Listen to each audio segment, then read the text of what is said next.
If your oil warning light comes on, stop driving. First thing you want to do is pull over as soon as you can, get out of the car and then go and check the oil level. Because if you've got an oil leak and there's no oil in it, you'll do detrimental damage to the engine if you continue driving. But don't panic, you've got a little bit of time to pull off the motorway, for example. But the longer you leave it, the worse it could get.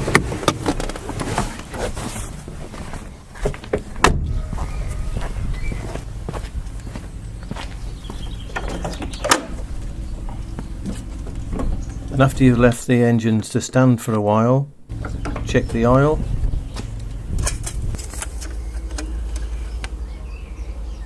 Mine's okay here, so there must be something wrong with the oil pressure switch or sensor, or the wire supplying power to the sensor. And as I haven't got an oil level sensor, which is attached on the bottom of the sump, just inside this recess here, it can only be the pressure sensor.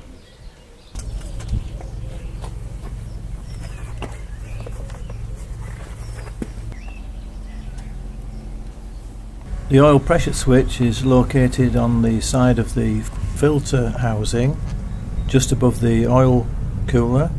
Here's the pressure sensor switch. Mine's a bit dirty. I think I've got a bit of an oil leak somewhere. I'll just have to clean that up first.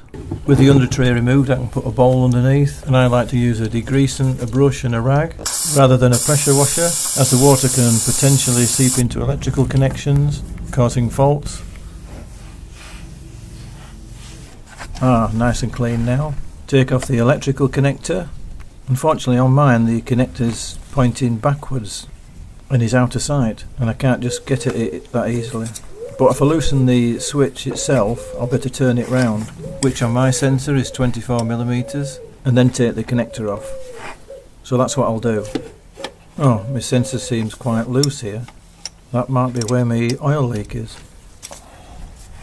Just turn the sensor round, and now I can get to the clip. And if you push up with a flat bladed screwdriver, it should detach.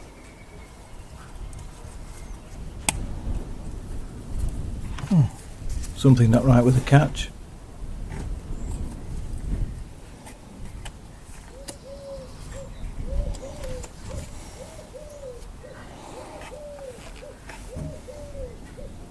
Oh, it looks like it's broken off. I'll have to get a new connector now.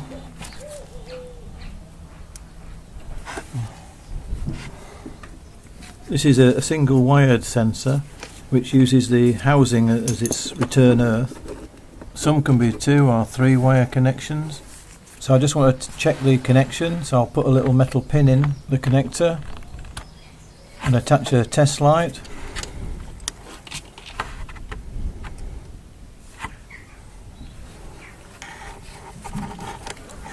Turn the ignition switch on and I should get a battery voltage, which I do, so there's nothing wrong with my wiring. If you don't get a signal here, you can check this with the multimeter if you want, and if you don't get a signal then it's your wiring that you need to look at. Mine's okay, so I'll have to take this switch out and check that. When you take the switch out you will get some oil leaking out of the housing, so you need to put something in to temporarily stop that. Ideally you want to be using an M12 by 1.5 pitch bolt if you happen to have one. I'm using a little bit of lint free rag. Of course if you've got a new sensor you can just put that straight in.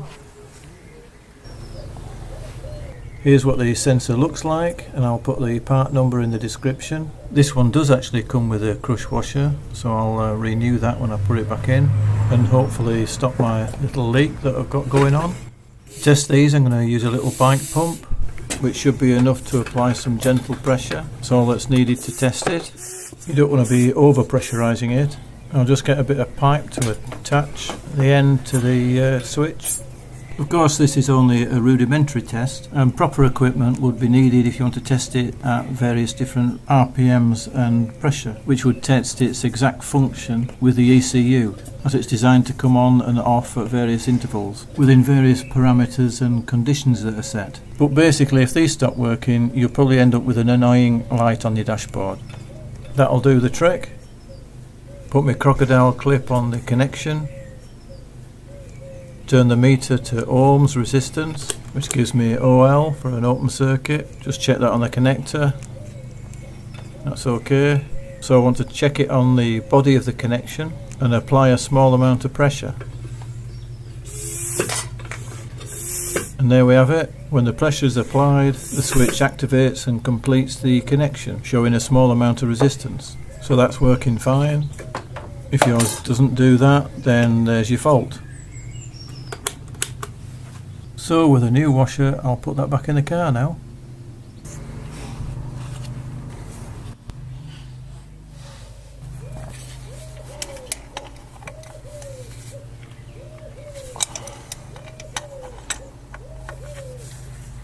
Make sure that's nice and tight and refit the connector until you hear a click.